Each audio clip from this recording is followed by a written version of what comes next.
Si on avait tous de la terre dans les mains, les racines de la vie, les racines pour la vie. Mais que diable allait-il faire dans cette galère? Une galère? Mais pas du tout. Regarde. Déjà comme disait Christophe, avec les poules, j'ai un succès fou. Tu fais peut-être référence à mon apprentissage paysan. Eh bien, pour le moment, sache que je me régale. Même si c'est très physique, du matin au soir en extérieur, mes sens sont en éveil. Les yeux dans l'eau, la peau caressée par la brise, la main dans le caca. Les oiseaux chantent le printemps, la faune respire autour de moi.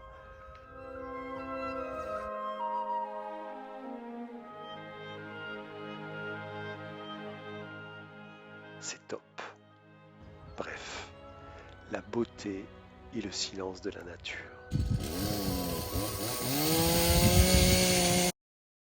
Par galère, tu veux probablement parler de la Normandie, là où je fais mon stage. Plus exactement ici, sur cette terre lessivée par la pluie. C'est ce qu'on appelle ici une petite bruine. Mais tout Normand te dira qu'il ne pleut pas ici plus qu'ailleurs. La preuve, les chemins sont secs, les rivières ne coulent plus, les plantations sont déjà jaunies par le soleil, et même le journal local alerte sur la sécheresse. Tout est relatif.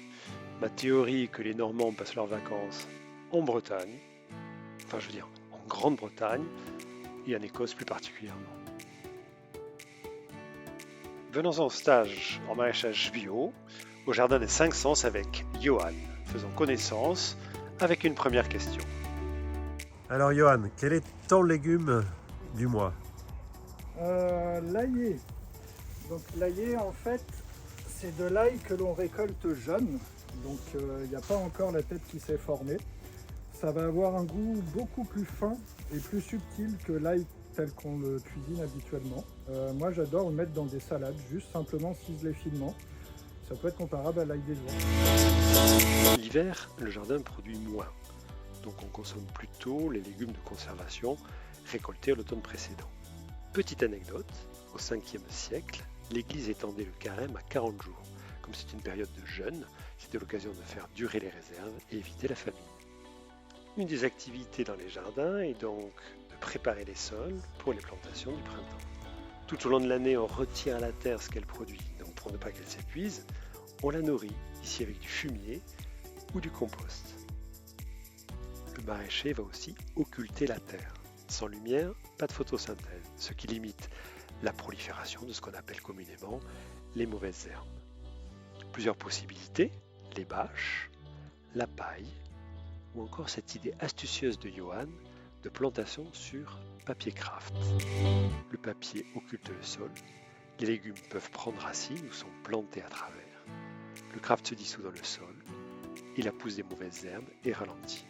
Pas mal.